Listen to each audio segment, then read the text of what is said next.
మైత్రి ప్రేక్షకులకు నమస్కారం. Welcome to doctors time. My self Sarasija. మాతృత్వం అనేది ఒక కళ. పెళ్ళైన దంపతులు పిల్లలతో తమ జీవితాన్ని సంపూర్ణ చేసుకోవాలనుకుంటారు. కానీ కొన్ని ఆరోగ్య సమస్యల వల్ల కొంతమందికి పిల్లలు కలగకపోవడం జరుగుతూ ఉంటుంది. అయితే వారికి వరంలాగా ఇప్పుడు IUI, IVF లాంటి విధానాలు ఇన్ఫెర్టిలిటీ సెంటర్లలో వచ్చాయి. సో ఈరోజు ఫెర్టీ9 హాస్పిటల్ కరీంనగర్ నుంచి మనకు దాని గురించి వివరించడానికి డాక్టర్ నైని గారు మన ముందుకొచ్చారు. వారిని అడిగి మన సందేహాలను నివృత్తి చేసుకుందాం. నమస్తే మేడం. నమస్తే అండి. మేడం, అసలు సంతానలేమి అనేది ఎవరిలో కలుగుతుంది? అది మాకు మొదటగా అది చెప్పండి మేడం. ఓకే అండి. సంతానలేమి సమస్య అని అసలు మనం ఎప్పుడు అంటాము అంటే, భార్యాభర్తలు పెళ్ళి అయిన తర్వాత ఒక 1 year కూడా కలిసి ఉన్నాక రెగ్యులర్గా కలిసి ఉంటూ, అంటే వేరే ఏం వాళ్ళు కాంట్రాసెప్టివ్ మెథడ్స్, గర్భనిరోధక మాత్రలు అలాంటివి ఏమీ వాడకుండా 1 year కలిసి ఉన్నా కానీ ప్రెగ్నెన్సీ అందలేకపోతే అప్పుడు సంతానలేమి సమస్య కింద చెప్తామండి. ఎందుకంటే మోస్ట్ ఆఫ్ ద కపుల్, అంటే చాలామంది దంపతులకి ఫస్ట్ 1 yearలోనే 75 to 80% కన్సీవ్ అవుతారు. అలా కూడా కానప్పుడు అప్పుడు వాళ్ళు డాక్టర్ని కన్సల్ట్ చేయాలి అని చెప్తామన్నమాట. అయితే మనకి ఈ సంతానలేమి సమస్య ఉన్న వాళ్ళు భార్యాభర్తలు ఇద్దరూ హాస్పిటల్కి రావాలి. ఓన్లీ ఫీమేల్ వస్తే సరిపోదన్నమాట. ఇంతకుముందు అయితే ఓన్లీ ఫీమేల్ని వాళ్ళ అత్తయ్య గారు లేదా వాళ్ళ మదర్ తీసుకొని వచ్చేవాళ్ళు.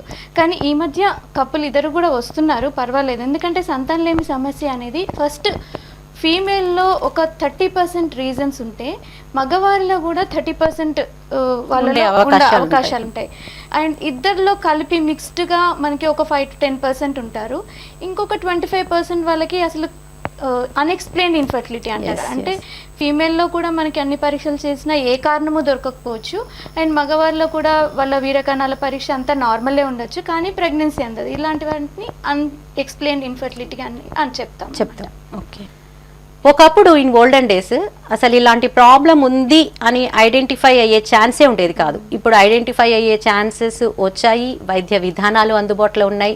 ఇన్ఫెర్టిలిటీ సెంటర్లలో మీరు మళ్ళీ వాళ్ళకి సంతాన భాగ్యం కలిగించేటువంటివి కూడా చేస్తున్నారు. దానిలో ఇప్పుడు కొత్తగా వినబడుతున్నటువంటి పదాలు కొన్ని సంవత్సరాల నుంచి PCOS అని, ఇన్ఫెర్టిలిటీ అని, అసలు ఈ పదాలు ఏంటి? ఈ పదాలకు అసలు అర్థాలు ఏంటి? అది చెప్పండి. ఓకే అండి. అయితే ఇన్ఫర్టిలిటీ అంటే ఇస్ నథింగ్ బట్ సంతానలేమి ఇన్ఫర్టిలిటీ కింద చెప్తామన్నమాట. సో PCOS అనేది ఇది మోస్ట్ కామన్గా అందరూ వాడుక భాషలో నీటి బుడగలు, అంటే అండాశయాలలో నీటి బుడగలు రావటము అనేది చెప్తారనమాట. అయితే యాక్చువల్గా PCOS అని అంటే ఏంటంటే polycystic ovarian syndrome. It's a syndrome complex. అంటే మామూలుగా స్కానింగ్ చేసినప్పుడు అండాశయాలలో ఇది మామూలుగా ఫీమేల్ రిప్రొడక్టివ్ సిస్టమ్ ఆర్గాన్స్ అనమాట. ఇది గర్భాశయం. దీనికి 2 పక్కల మనకి ఫలోపియన్ ట్యూబ్స్ ఉంటాయి. దీని అటు ఇటు మనకి 2 ఓవరీస్, అంటే అండాశయాలు ఉంటాయి. సో PCOSలో ఏంటంటే మనకి అండాశయాలలో ఎక్కువ ఫాలికల్స్, అంటే నార్మల్గా వచ్చేసి ప్రతి నెల ప్రతి అండాశయంలో ఒక 6 to 8 ఫాలికల్స్ కనిపించాలి. అయితే PCO ఉన్న వాళ్ళలో ఏమవుతుందంటే ఎక్కువ ఫాలికల్స్ వస్తాయి అనమాట, more than 20. అండ్ ఈ అండాశయాల సైజ్ కూడా పెరుగుతుంది. సో అది స్కాన్లో డయాగ్నోసిస్. అయితే ఈ PCOS ఉన్న వాళ్ళలో అసలు ఎలాంటి లక్షణాలు ఉంటాయి వాళ్ళలో అంటే, ఇర్రెగ్యులర్ సైకిల్స్, మామూలుగా నెలసరి రావటం అనేది ఎవ్రీ 28 days to 35 days వరకు నార్మల్గా తీసుకుంటాం. సో ఇలాంటి వాళ్ళకి ఏంటంటే పీరియడ్ అనేది లేట్గా వస్తుంటుంది, 1.5 monthకి 2 monthsకి అట్లా ఇర్రెగ్యులర్ సైకిల్స్. అంటే ఎప్పుడు పీరియడ్ వస్తుందో వాళ్ళకి కొన్నిసార్లు తెలియకపోవచ్చు. ఎందుకు ఇలా జరుగుతుంది అంటే వీళ్ళలో నెల అండం విడుదల అనేది కరెక్ట్గా జరగదు. సో అందుకని పీరియడ్ సైకిల్ లెంత్ అనేది పెరుగుతుంది. ఇప్పుడు నార్మల్గా వచ్చేసి ఒక ఆడవాళ్ళలో రెగ్యులర్గా పీరియడ్స్ వచ్చే వాళ్ళలో ఒక ఇయర్లో చూసుకుంటే 12 times పీరియడ్ రావాలి.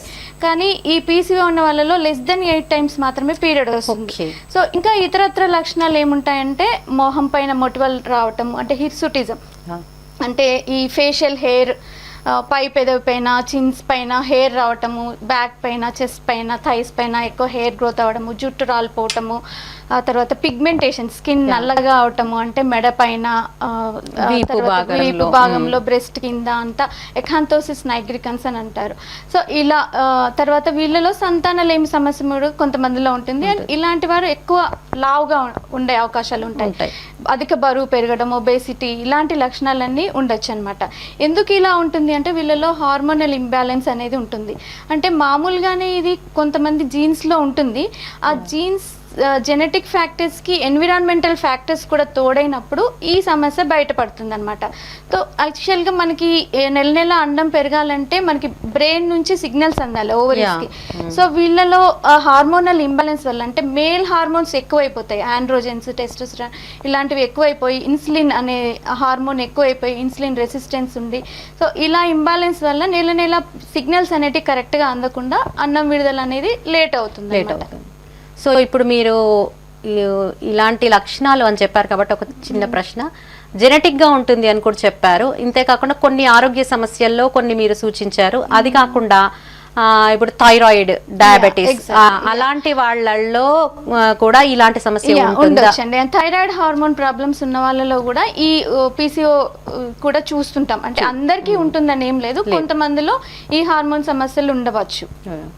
ఈ ఒబేసిటీ, ఈ అధిక బరువు ఉండడం వల్ల డయాబెటీస్, ఇవన్నీ ఒకదానికొకటి ఇంటర్ రిలేటెడ్ అన్నమాట. ఇప్పుడు మీరు అంటే 12 months కి 12 times అని చెప్పారు. మోర్ దెన్ అంటే 8 కంటే తక్కువ అని కూడా ఒకటి చెప్పారు. కొంతమందికి త్వరగా కూడా వచ్చే ఛాన్సెస్ కూడా ఉంటాయి. 28 days కాకుండా 20 days కి, 18 days కి కూడా వచ్చి. యాక్చువల్గా మనము ఒక సైకిల్ ని తీసుకుంటే 21 days to 35 days is normal చేస్తాం. ఎవరికైతే నెలసరి అనేది 21 days కంటే ముందుగా వస్తుంది అంటే మాత్రం అది అబ్నార్మల్ అన్నమాట. సో డాక్టర్ని సంప్రదించాలి. ఏమేం కారణాలు ఉండొచ్చు, ఎందువల్ల ఇలా త్వరగా వస్తుంది, గర్భాశయంలో ఏమైనా ప్రాబ్లమ్స్ ఉన్నాయా, ఫైబ్రాయిడ్స్ కానీ, గడ్డలు కానీ, అండాశయాలలో ఏమైనా ప్రాబ్లమ్స్ ఉన్నాయా, హార్మోన్ సమస్యలు ఏమైనా ఉన్నాయా, థైరాయిడ్, ఇలాంటి ప్రొలాక్టిన్, ఇలాంటి హార్మోన్ సమస్యలు ఇవన్నీ చెక్ చేయించుకోవాల్సి ఉంటుంది అనమాట. అంటే ఎప్పుడైతే మ్యారేజ్ అయిన తర్వాత నార్మల్ హెల్త్ ఉంటే 1 year తర్వాత కూడా కన్సీవ్ కాకపోతే ఎందుకు కావట్లేదు అనేటువంటిది ఒకటి దంపతులకు కలుగుతుంది యాక్చువల్ గా కపుల్ కి. అలా కాకుండా బిఫోర్ మ్యారేజ్ కూడా అంటే పెళ్లి కాని అమ్మాయిల్లో కూడా ఈ పీసీఓఎస్ లాంటి ప్రాబ్లమ్స్ ఉంటాయా, వాళ్ళు ఐడెంటిఫై చేయగలుగుతారు. అంటే అడాలసెంట్ పీసీఓ అని కూడా అంటారు దీన్ని. యాక్చువల్ గా అయితే మనకి ఒక 18 years వరకు పీరియడ్స్ కొంతమందిలో ఇర్రెగ్యులర్గా ఉండొచ్చు, దాన్ని నార్మల్గానే తీసుకుంటాము. కాకపోతే ఏంటంటే ఇలా మరీ రెగ్యులర్గా 3 monthsకి ఒకసారి, 4 monthsకి ఒకసారి అవ్వటము, ఎక్కువ బరువు పెరగటము, ఇలాంటివన్నీ ఉంటే ఒకసారి చెక్ చేయించుకుంటే బెటర్. అంటే అడలసెంట్ పీసీఓ అని కూడా ఉంటుంది, కానీ దానికి పెద్ద భయపడాల్సిన అవసరం ఏం లేదు. మనం చిన్న లైఫ్ స్టైల్లోనే చిన్న మార్పులు చేసుకుంటాం. అంటే మన జీవన శైలిలో అంటే ఎక్కువ బరువు పెరగకుండా ఎక్సర్సైజ్, కొంచెం డయటరీ చేంజెస్ ఇలాంటివి చేసుకుంటే వీళ్ళలో ఈ సమస్య కొంచెం ఇంప్రూవ్ అయ్యే ఛాన్సెస్ ఉంటాయి. అండ్ దీంతో పాటు చిన్న టాబ్లెట్స్ కూడా ఉంటాయి. అది ఫస్ట్ అడ్వైస్ చేయమన్నమాట. ఫస్ట్ వాళ్ళ lifestyle changes, most of the treatment పీసీఓస్కి వాళ్ళ చేతిలోనే ఉంటుంది. ఇప్పుడు మీరు లైఫ్ స్టైల్ ఇది అంతా చెప్పారు కాబట్టి ఒక చిన్న మాకు డౌట్. ఇప్పుడు లైఫ్ స్టైల్ అంటున్నారు, ఈ కాలంలో అందరూ వాళ్ళు ఎలా అంటే బికాస్ ఆఫ్ జాబ్స్ కానీ వాళ్ళ యొక్క అన్ఈవెన్ టైమింగ్స్ వలన ఫుడ్ తీసుకోవడం, ఎలాంటి ఫుడ్ తీసుకోవాలి అంటే ఇది ఓన్లీ అమ్మాయిలకే ఇలాంటి సజెషన్సా లేకపోతే అబ్బాయిలకు కూడా ఉంటుందా? ఓవరాల్ గా అండి ఇప్పుడు లైఫ్ స్టైల్ చేంజెస్ అనేవి మగవారిలో అవసరము, ఆడవారిలో అవసరం. అంటే ఎస్పెషల్లీ ఫర్టిలిటీ ఇష్యూస్ ఉన్న వాళ్ళలో అండ్ అతిగా బరువు ఉన్న వాళ్ళలో ఈ లైఫ్ స్టైల్ చేంజెస్ అనేది చాలా ఇంపార్టెంట్. ఎందుకంటే ఈ మధ్య కాలంలో చూస్తే సెడెంటరీ లైఫ్ స్టైల్, అంటే ఫిజికల్ యాక్టివిటీ అనేది అసలు ఉండటం తగ్గిపోయింది. ఎక్కువగా మనం ల్యాప్టాప్స్ ముందు కూర్చొని వర్క్ చేసుకోవడము ఇదే సరిపోతుంది, కానీ బయట అంటే ఫిజికల్ యాక్టివిటీ అనేది అస్సలు లేకుండా ఉంది. సో దీని వల్ల ఏమవుతుంది, ఒబేసిటీ పెరిగిపోతుంది, లావ్ అవ్వడం అవుతుంది. సో దీనికి మనం స్పెషల్గా ఇంకా మనము exercises, daily walking is the best exercise. And aerobics కానీ వాళ్ళకి నచ్చిన యోగా ఇలాంటివన్నీతో పాటు డైటరీ చేంజెస్ లో అంటే ఇప్పుడు ఇలా బిజీ అవటం వల్ల కూడా బయట ఫుడ్, జంక్ ఫుడ్ అంటే pizzas, burgers, cool drinks, pastries, ice creams, chocolates, cakes ఇట్లాంటివి అన్ని అండ్ ఫ్రైడ్ ఐటమ్స్ ఇలాంటివన్నీ ఎక్కువ కన్జ్యూమ్ చేయడం వల్ల ఏమవుతుందంటే ఈ బరువు పెరగడం జరుగుతుంది. సో దాన్ని మానేసి కొంచెం హెల్దీ డైట్ కి, Yeah. అంటే ఎక్కువ green leafy vegetables, sprouts, Balanced balance diet, అంటే కార్బోహైడ్రేట్స్ కొంచెం తక్కువ చేసుకుని ప్రోటీన్ ఎక్కువ ఉన్న డైట్ తీసుకుంటే బెటర్ అన్నమాట. And high fibre diet. High fibre, yes. So ఇప్పుడు మీ ఇన్ఫెర్టిలిటీ సెంటర్లో, హాస్పిటల్లో మెయిన్గా ఫస్ట్ సంతానలేమి అనేటువంటి ఈ సమస్యను తీసేసి పిల్లల్ని కలిగే భాగ్యం కలిగించేటువంటిది ఇన్ఫెర్టిలిటీ సెంటర్. ఎస్. దీనిలో వచ్చేటువంటి వైద్య విధానాలు IUI, IVF అని వినడం జరిగింది. అసలు ఏంటి ఆ వైద్య విధానాలు? IUI, what is IUI, what is IVF? Yeah, అదంటే ఫస్ట్ మనకి కపుల్, ఒక భార్యాభర్తలు ప్రెగ్నెన్సీ అందట్లేదు, ఈ సమస్య ఉంది అని వచ్చినప్పుడు ముందు మనకి కొన్ని బేసిక్ టెస్ట్లు చేస్తామన్నమాట. ఆడవారిలో అయితే ఒక స్కాన్, ఇంటర్నల్ స్కాన్. ఈ స్కాన్ ద్వారా మనకి గర్భాశయం ఎలా ఉంది, అండాశయాలు ఎలా ఉన్నాయి, ఏమైనా సమస్యలు ఉన్నాయా అని అర్థమవుతుంది. మగవారిలో అయితే ఒక వీర్యకణాల పరీక్ష. సో ఆ వీర్యకణాల పరీక్షలో వాళ్ళ కౌంట్ ఎలా ఉంది, మొటిలిటీ ఎలా ఉంది, మార్ఫాలజీ ఎలా ఉంది అనేది తెలుస్తుంది. సో ఇప్పుడు ఏంటంటే దీంతో పాటు ఆడవాళ్ళు కొన్ని రకాల హార్మోన్ టెస్ట్లు, అంటే థైరాయిడ్, ప్రొలాక్టిన్ ఇలాంటి హార్మోన్ టెస్ట్లు, ఇంకా ఏమైనా అవసరమైతే second day of the cycle వాళ్ళకి కొన్ని హార్మోన్స్ ఉంటాయి అనమాట, FSH, LH ఇలాంటి హార్మోన్స్ ఉంటాయి. సో ఇవన్నీ చేసిన తర్వాత వాళ్ళకి ఫస్ట్ మెడిసిన్స్తోనే క్యూర్ అవ్వడానికి ప్రయత్నం చేస్తాం అన్నమాట. చిన్న చిన్న టాబ్లెట్స్ తోని వాళ్ళ ఫాలికిల్స్, అంటే అండం విడుదల అనేది ఎలా జరుగుతుందని ఫాలికిల్స్ ట్రాక్ చేసి స్కాన్ ద్వారా, అంటే 10th డే 12th డే అలా స్కాన్ ద్వారా ట్రాక్ చేసి చిన్న మెడిసిన్స్ తోనే వాళ్ళకి అండం విడుదలైన టైంలో భార్యాభర్తలు ఇద్దరిని కలిసి ఉండి అని చెప్తామన్నమాట. ఈ ప్రకారంగా ట్రై చేసినా కూడా మనకి వాళ్ళకి ప్రెగ్నెన్సీ అందకపోతే అప్పుడు మనం IUI అండ్ IVF ప్రొసీజర్స్కి ఫర్దర్ స్టెప్స్ చెప్తామన్నమాట. సో IUI అంటే ఏంటంటే మనము సేమ్ ఒక ఫీమేల్ సెకండ్ డే స్కాన్ చూసుకొని వాళ్ళకి అన్నం పెరగడానికి కొన్ని చిన్న ట్యాబ్లెట్స్ కానీ ఇంజెక్షన్స్ కానీ ఇచ్చి వాళ్ళని every 10th day 12th day అలా ఆల్టర్నేట్ డే వాళ్ళ ఫాలికిల్ని ట్రాక్ చేసి ఎప్పుడైతే అన్నం విడుదల అవుతుందో ఆ టైంలో హస్బెండ్ యొక్క స్పర్మ్స్ తీసుకుంటాం అనమాట. అవి మంచిగా వాష్ చేసి ప్రాసెస్ చేసి బాగా కదలిక ఉన్న కణాలని డైరెక్ట్గా మనం ఈ గర్భాశయం లోపలికి ఇంజెక్ట్ చేస్తాం ఒక చిన్న క్యాథెటర్ ద్వారా. అంటే మామూలుగా కలుసున్నప్పుడు వీరకణాలు అనేవి గర్భాశయం ముఖద్వారం దగ్గర పడతాయి. సో ఈ IUI ప్రొసీజర్ లో ఏంటంటే మనకి డైరెక్ట్ గా గర్భాశయంలోకి వేస్తాం అనమాట, ఇంజెక్ట్ చేస్తాం. దీని వల్ల ఏమవుతుందంటే ఈ స్పర్మ్ ట్రావెల్ చేసే డిస్టెన్స్ అనేది తగ్గిపోతుంది. యాక్చువల్ గా ఏమవుతుందంటే నెల నెల అండం విడుదలైనప్పుడు ఈ అండం నుంచి ట్యూబ్ అనేది తీసుకుంటుంది, ట్యూబ్ లోకి ఎగ్ ని తీసుకుంటుంది. సో మనం ఈ కలుసున్నప్పుడు ఈ వీరకణాలు ట్యూబ్ ఈ గర్భాశయం నుండి ఈ ట్యూబ్కి వెళ్తాయి, అక్కడే రెండు కలిసి పిండం తయారవుతుంది. సో ఆ తయారైన పిండం మళ్ళీ గర్భాశయంలో వచ్చి కూర్చుంటుంది. సో IUI ప్రొసీజర్ లో ఏంటంటే మనం ఈ డైరెక్ట్ కణాలు అనేవి గర్భాశయం లోపలికి వేయడం వల్ల ఈ ఎగ్ కి దగ్గరగా వేస్తున్నాం. సో నార్మల్ కంటే కొంచెం ప్రెగ్నెన్సీ వచ్చే ఛాన్సెస్ ఇంప్రూవ్ అవుతాయి. అయితే ఈ ప్రొసీజర్ చేసే ముందు మనం ట్యూబ్స్ అనేవి ఓపెన్, ఈ ఫెలోపియన్ ట్యూబ్స్ అనేవి ఓపెన్ ఉన్నాయా లేదా అని టెస్ట్ చేసుకోవాలన్నమాట. ఆ టెస్ట్ చేసుకున్న తర్వాత ఈ ప్రొసీజర్ చేయాలి. సో ఈ IUI పద్ధతి కూడా మనం ఒక 2-3 టైమ్స్ ట్రై చేస్తాం. చాలా మందికి ఫస్ట్ టైంకే వస్తుంది, అలా రాని వాళ్ళు second, third, maximum 3 to 4 times చేసుకోవచ్చు. ఆ తర్వాత కూడా ప్రెగ్నెన్సీ అందకపోతే దెన్ IVF ప్రొసీజర్ సజెస్ట్ చేస్తాం అన్నమాట. సో IVF లో ఏంటి దీనికి దానికి తేడా? IVF ప్రొసీజర్ ఏంటంటే ఇట్స్ ఇన్విట్రో ఫర్టిలైజేషన్. అంటే మనం ఈ ట్యూబ్ లో జరిగే ఫర్టిలైజేషన్ ని బయట చేయటం అన్నమాట. సో దాంట్లో ఏంటంటే same second day of the cycle female పార్ట్నర్కి కొన్ని టెస్టులు చేసి వాళ్ళకి అండాశయాలలో ఎన్ని ఎగ్స్ ఉన్నాయి ఏంటి ఆ రిజర్వ్ అంతా చూసుకొని ఉన్న ఎగ్స్ అన్నీ పెరగటానికి ఇంజెక్షన్స్ ఇస్తాం అనమాట. ఒక 10 days ఇంజెక్షన్స్ ఇస్తాం. ఇంజెక్షన్స్ ఇచ్చిన తర్వాత వాళ్ళకి ఆ 10th డే అవి సరిపడా సైజ్ పెరిగిన తర్వాత వాటిని మనం ఒక లేడీకి చిన్న అనెస్థీషియా మత్తు ఇచ్చేసి స్కాన్ ద్వారానే ఎగ్స్ ని బయటికి తీస్తాం. బయటికి తీసి ఆ బయటనే మనము ఎంబ్రియాలజీ ల్యాబ్, ఆండ్రాలజీ ల్యాబ్ ఉంటుంది, ఆ ల్యాబ్ లో మనం ఒక్కొక్క ఎగ్కి అంటే ఒక స్పర్మ్ ని కలిపి ఇంక్యుబేటర్ లో పెడతాం అనమాట. దీంట్లో మనకి ఒక 3 days లో మనకి ఎంబ్రియో తయారవుతుంది. అంటే ఈ ట్యూబ్ లో జరిగే పని అంతా మనకి ఇంక్యుబేటర్ జరుగుతుంది, ఫర్టిలైజేషన్ అనేది బయట జరుగుతుంది. ఆ తయారైన పిండం ని మళ్ళీ మనం 3 days embryo or 5 days embryo దాన్ని మనం డైరెక్ట్ యూట్రస్ లోకి పంపిస్తాం. అది IVF.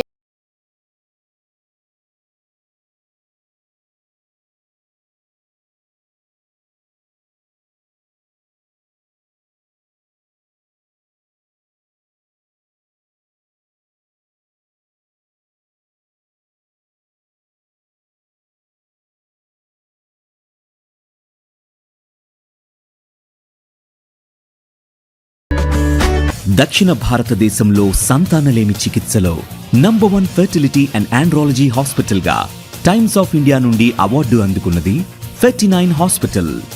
ఈ శుభతరుణంలో ఉచిత కన్సల్టేషన్ కై సంప్రదించండి 7416106106. ఫెర్టినైన్.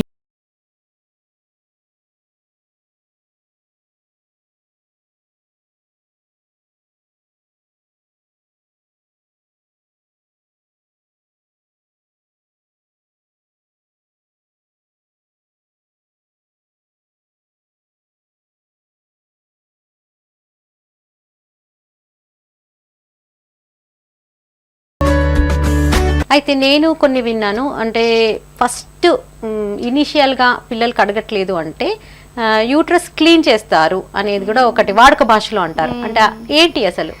Good question. అంటే అది యూట్రస్ క్లీన్ చేయడం అనేది మీరు అడిగిన కరెక్ట్ క్వశ్చన్ అండి. అంటే ప్రతి ఒక్కరికి ఇది అవసరం ఉండదు. ఎవరికి అవసరం అంటే గర్భాశయంలో వాళ్ళకి ఎన్ని రోజులు చూసినా ఈ ఎండోమెట్రియం లోపల పొర అనేది కూడా బాగుండాలన్నమాట. మనం అన్నం విడుదలైన టైంకి ప్రెగ్నెన్సీ రావాలంటే గర్భాశయ లైనింగ్ కూడా ఇంపార్టెంట్. సో ఆ లైనింగ్ లో ఏమైనా ప్రాబ్లం ఉంది అని మనకు అనుమానం వచ్చినప్పుడు, లేదంటే చిన్న చిన్న పాలిప్స్ లాగా ఉంటాయి, చిన్న టిష్యూ ఓవర్ గ్రోత్ అలాంటివి ఉంటాయి, లేదంటే తొలగించడం లాగా అలాంటి అవసరం ఉంటే తప్ప రొటీన్ గా చెయ్యమండి. ఇంతకు ముందు అయితే రొటీన్ గా చేసేవారు, కానీ ఇప్పుడు రొటీన్ గా చెయ్యట్లేదు. 15 years బ్యాక్ రొటీన్ గా చేసేవారు. ఎవరికైనా ఫస్ట్ టెస్ట్ అంటే క్లీనింగ్, యూట్రస్ క్లీనింగ్. అంటే ఏంటంటే ఈ ఎండోమెట్రియం లో ఏమన్నా ప్రాబ్లమ్స్ ఉన్నాయా, హార్మోన్స్ ఎట్లా ఉన్నాయి, ఆ టిష్యూని టెస్ట్ కి కొంతమందిలో ట్యూబర్క్యులోసిస్ అన్న ప్రాబ్లం ఉండొచ్చు, అది డయాగ్నోసిస్ కాకపోవచ్చు. సో ఎండోమెట్రియల్ టిష్యూని తీసి శాంపుల్ కి పంపిస్తే మనకి ఏమైనా ప్రాబ్లమ్స్, ఇన్ఫెక్షన్స్ అలాంటివి ఉన్నాయంటే మనం దాన్ని ట్రీట్ చేసుకోవచ్చు అన్నమాట. ఈ విధానంలో ఇన్ఫెర్టిలిటీ సమస్య ఉన్న వాళ్ళకి మీరు ట్రీట్ చేస్తారు, పిల్లలు కలిగేటట్టుగా చేస్తారు. ఇది ఎవరికి అవసరం? అంటే ఎక్కువ సార్లు అబార్షన్ అయింది, మాకు పిల్లలు నిలవడం లేదు అన్న వాళ్ళకి అవసరమా, లేకపోతే పెళ్ళై 4 ఏళ్ళు అయింది, 5 ఏళ్ళు అయింది, పిల్లలు కలగడం లేదు అనే వాళ్ళకి అవసరమా, లేకపోతే ఇద్దరికీ అవసరమా? అయితే ఏంటంటే ఇప్పుడు పిల్లలు కలగట్లేదు అని 3-4 years అయిపోతుంది, అన్ని రకాల పరీక్షలు, అన్ని రకాల టెస్టులు, నార్మల్గా మెడిసిన్స్ ట్రై చేసినా కూడా ప్రెగ్నెన్సీ అందట్లేదు అన్న వాళ్ళకి ఈ IVF అనేది సజెస్ట్ చేస్తాం. అయితే మీరు అడిగిన మరొక ప్రశ్న, అబార్షన్స్ రిపీటెడ్గా అవ్వడం అంటే గర్భస్రావం అవ్వడం అంటే రికరెంట్గా, అంటే వాళ్ళకి ప్రెగ్నెన్సీ అనేది వస్తుంది, కాకపోతే వాళ్ళకి నిలవట్లేదు అనమాట. కొన్ని రకాల సమస్యల వల్ల అది అబార్షన్ అయిపోతుంది. సో వీళ్ళలో అసలు ఎందుకు అబార్షన్స్ అవుతున్నాయి, కారణాలు ఏంటి అనేది తెలుసుకోవాలన్నమాట. అంటే మనకి ముందు అంటే మొదటి 3 నెలల్లో అబార్షన్స్ అవ్వడానికి కొన్ని రకాల కారణాలు ఉంటాయి. అంటే 12 weeks కంటే ముందే, అంటే 2 monthsకి 3 months లోపల అబార్షన్స్. మెయిన్గా వీళ్ళలో వచ్చేసి దానికి ఏంటి కారణాలు ఉంటాయంటే క్రోమోజోమల్ అబ్నార్మాలిటీస్ అంటారు. అంటే జెనెటిక్, అంటే తయారైన ఎగ్లో కానీ స్పోమ్లో కానీ లేదా పిండం యొక్క క్రోమోజోమ్స్ కరెక్ట్గా లేకపోతే అది న్యాచురల్గా పెరగదు, అబార్ట్ అయిపోతుంది అనమాట. సో సెకండ్, లేదంటే ఇంకో కొన్ని ఆటో ఇమ్యూన్ ఇష్యూస్ ఉంటాయన్నమాట, యాంటీబాడీస్ ఉండడము, ఇలాంటి కారణాలు ఉండొచ్చు, ఇన్ఫెక్షన్స్ ఉండొచ్చు. ఇలా మనకి ఏ టైంలో అబార్షన్ అవుతుంది అన్న దాన్ని బట్టి వాళ్ళకి ఆ రకంగా టెస్ట్లు అవి చేసి కారణాలు ఏమున్నాయా అని తెలుసుకుంటాం అనమాట. యాక్చువల్గా PCOS ఈ సమస్య ఉన్న వాళ్ళకి నీటి బుడగలు, అదే వాడుక భాషలో నీటి బుడగలు అంటారు, అది అనగానే ఆపరేషన్ చేస్తే పోతుంది అని వినడం జరుగుతుంది సాధారణంగా. అంటే లాప్రోస్కోపిక్ చేస్తే తగ్గిపోతుంది. ప్రతి ఒక్కరికి ఆపరేషన్ అవసరం అంటారా? గుడ్ క్వశ్చన్ అండి. అయితే ఇప్పుడు PCO సమస్య ఉన్న ప్రతి ఒక్కరికి లాప్రోస్కోపీ అనేది అవసరం లేదండి.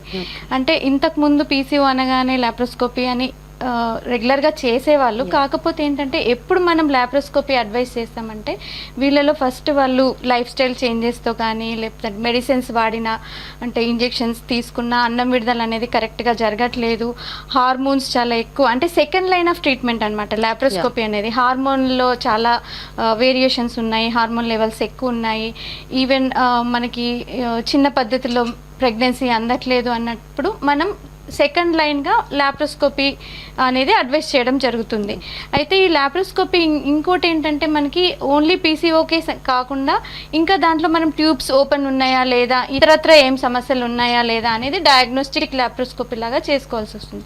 సో ఆ లాప్రోస్కోపీ చేసినప్పుడు ఎక్కువ అంటే ఓవరీస్ చాలా పెద్దగా అయిపోయి ఎక్కువ ఫాలికల్స్ ఉన్న వాటిని మనం కొంచెం డ్రిల్లింగ్ లాగా చేస్తే వాళ్ళకి హార్మోన్స్ అనేవి కరెక్ట్ అవుతాయి.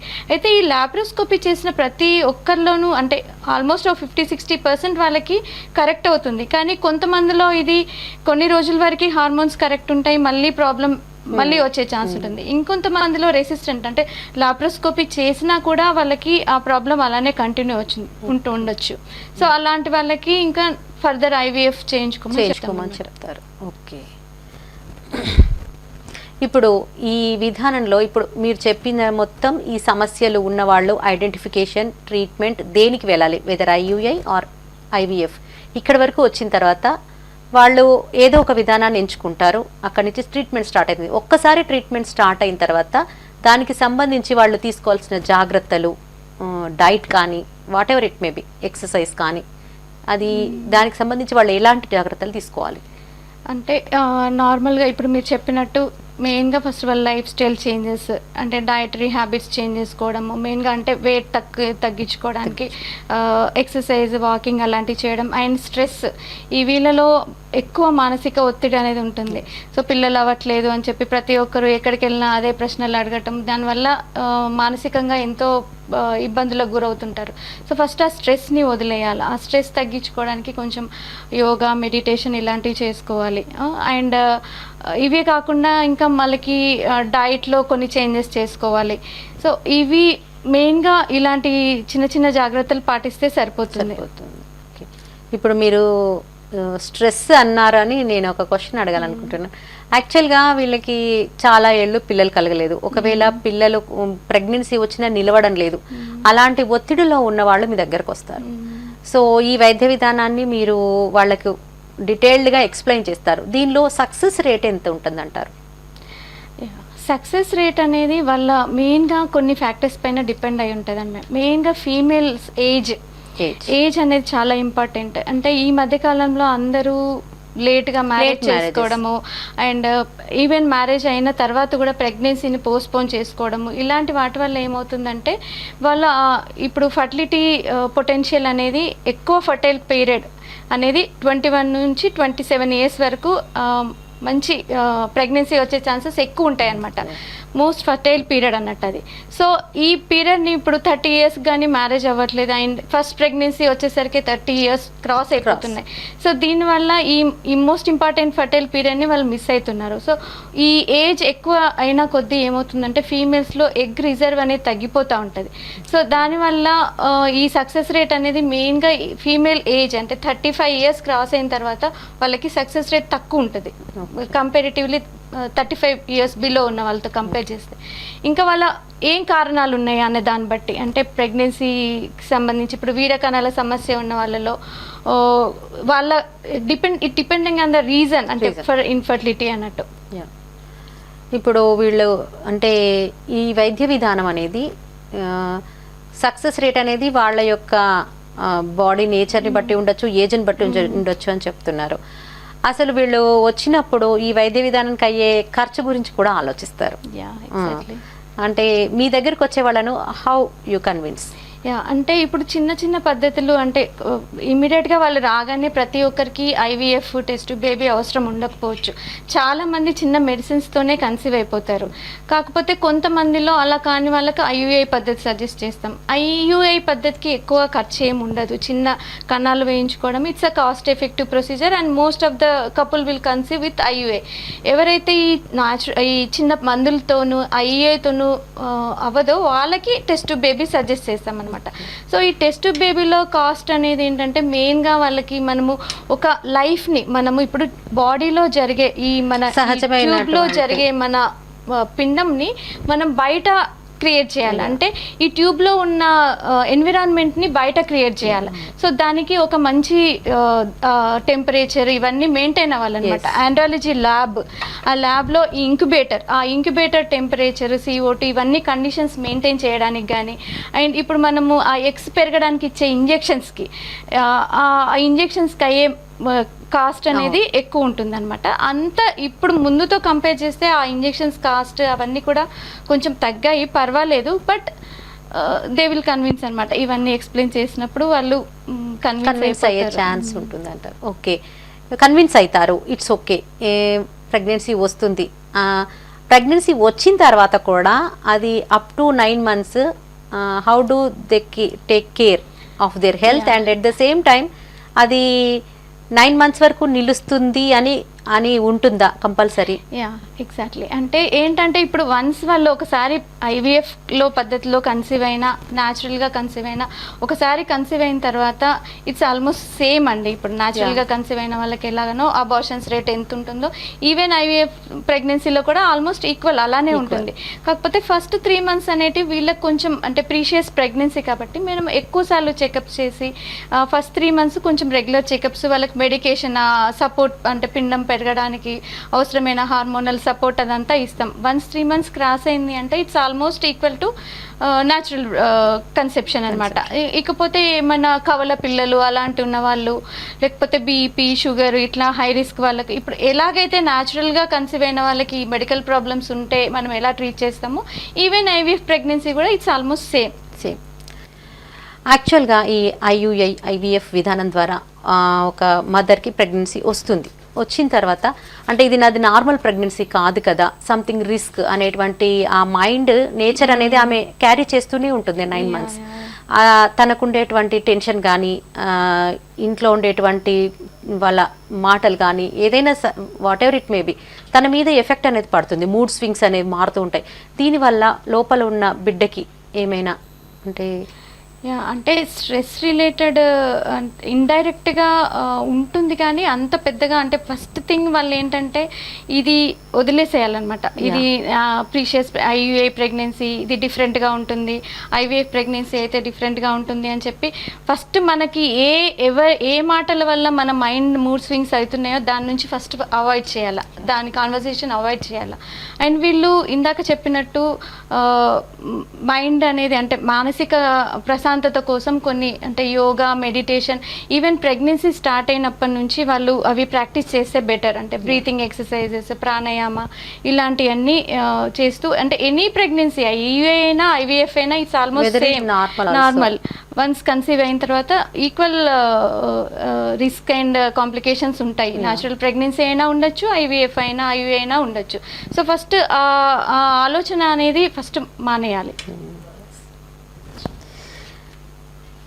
అయితే ఇప్పుడు ఒకసారి వచ్చారు, వాళ్ళకి సక్సెస్ అయింది, ప్రెగ్నెన్సీ నడుస్తుంది, మధ్యలో దాన్ని కోల్పోయారు అనుకోండి, దాని తర్వాత మళ్ళీ సెకండ్ టైంకి ప్రయత్నం చేసే వాళ్ళు వస్తారా అసలు? డెఫినెట్లీ వస్తారు. అంటే maybe they will take a break, ఒక బ్రేక్ తీసుకొని అసలు అంటే దానికి ముందు ఎందుకు కారణాలన్నీ చేసి వన్స్ అంటే వాళ్ళు సైకలాజికల్గా రెడీ అని అనుకున్నప్పుడు వెంటనే వాళ్ళు మళ్ళీ కన్సల్ట్ అవ్వటం జరుగుతుంది. వాళ్ళకి మనము ఎందుకు అబార్షన్ అయింది అనే రీజన్స్ తెలుసుకొని ముందు నుంచి కొన్ని రకాల ట్యాబ్లెట్స్, ఫోలిక్ యాసిడ్ అనే ట్యాబ్లెట్ ఇవి ప్రిస్క్రైబ్ చేస్తూ ఇంకేమైనా ప్రాబ్లమ్స్ ఉన్నాయా తెలుసుకొని అంటే డెఫినెట్గా వాళ్ళు they will try for second issue. ఎందుకంటే ఒకసారి అబార్షన్ అయినంత మాత్రాన రిపీటెడ్గా అబార్షన్ అవుతుందని ఏమీ లేదు. నెక్స్ట్ సక్సెస్ఫుల్ ప్రెగ్నెన్సీ వచ్చే ఛాన్సెస్ ఎంతో ఉంటాయి. So definitely they will try for next pregnancy. వచ్చిన దంపతులకి ప్రెగ్నెన్సీ సక్సెస్ అయింది, బేబీ వచ్చింది, so they feel very happy. So they will take break compulsory.